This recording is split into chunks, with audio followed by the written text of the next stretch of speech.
रामनगरी में दलित युवती की हत्या पर अयोध्या सन्न है। जहां पीड़ित परिवार गम में डूबा है, तो वहीं अयोध्या से लखनऊ और दिल्ली तक सियासी पारा चढ़ गया है। विपक्षी दलों के नेता इस घटना से बेहद गुस्से में हैं। कांग्रेस सांसद राहुल गांधी ने भी दलित बेटी से हुई दरिंदगी पर गहरा शोक व्यक्त किया है। लोकसभा में नेता प्रतिपक्ष और रायबरेली से सांसद ने अपने आधिकारिक एक्स हैंडल पर इस घटना को लेकर पोस्ट कर दिया, जिसमें उन्होंने इसे शर्मनाक बताते हुए यूपी पुलिस पर हिलावाली का आरोप मढ़ते हुए कहा, अयोध्या में दलित बेटी के साथ हुई अमानवता और उसकी नृशंस हत्या हृदय विदारक और बहुत शर्मनाक है। 3 दिनों से गूंजती बच्ची के परिवार की मदद की पुकार पर अगर प्रशासन ने ध्यान दिया होता तो शायद उसके जीवन की रक्षा हो सकती थी। एक और बेटी के जीवन का इस घिनौने अपराध से अंत हो गया। राहुल गांधी ने बीजेपी सरकार से सवाल भी पूछा, कहा, आखिर कब तक और कितने परिवारों को इस तरह रोना तड़पना पड़ेगा।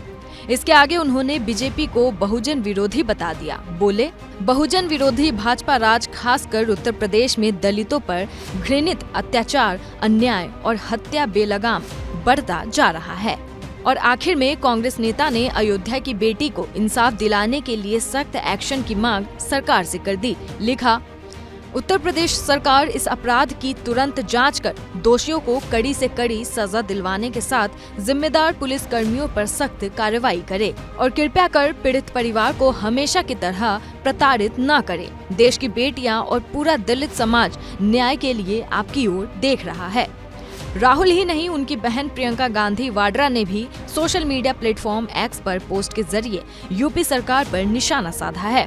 प्रियंका गांधी ने लिखा, अयोध्या में भागवत कथा सुनने गई एक दलित बच्ची के साथ जिस तरह की बर्बरता हुई, उसे सुनकर किसी भी इंसान की रूह कांप जाए। ऐसी क्रूर घटनाएं समूची मानवता को शर्मसार करती है। बच्ची 3 दिन से गायब थी, लेकिन पुलिस ने कुछ नहीं किया। भाजपा के जंगल राज में दलितों, आदिवासियों, पिछड़ों और गरीबों की चीख कोई सुनने वाला नहीं है। यूपी सरकार दलितों पर अत्याचार का पर्याय बन गई है। मेरी मांग है कि अत्याचार करने वाले दोषियों के साथ साथ जिम्मेदार पुलिस कर्मियों और अधिकारियों के खिलाफ सख्त कार्रवाई हो। इधर इस पर सियासत ने तूल पकड़ा तो उत्तर प्रदेश महिला आयोग भी हरकत में आ गया। राज्य महिला आयोग की सदस्य प्रियंका मौर्य ने अयोध्या पहुंचकर पीड़ित परिवार से मुलाकात की। दावा है परिवार को न्याय मिलेगा। देखिए, बहुत ही दुखद घटना है, परिवार व्यथित है, मुझे बहुत तकलीफ हुई मिल करके, और मैं आज आई ही इनके बीच में इसलिए थी ताकि मैं उनका सुख दुख बांट सकूं, जो दुख की घड़ी उनके ऊपर इस समय बीत रही है। और जिस तरीके से वो व्यथित हैं, रो रहे थे, मैंने उनको न्याय दिलाने का आश्वासन दिया है।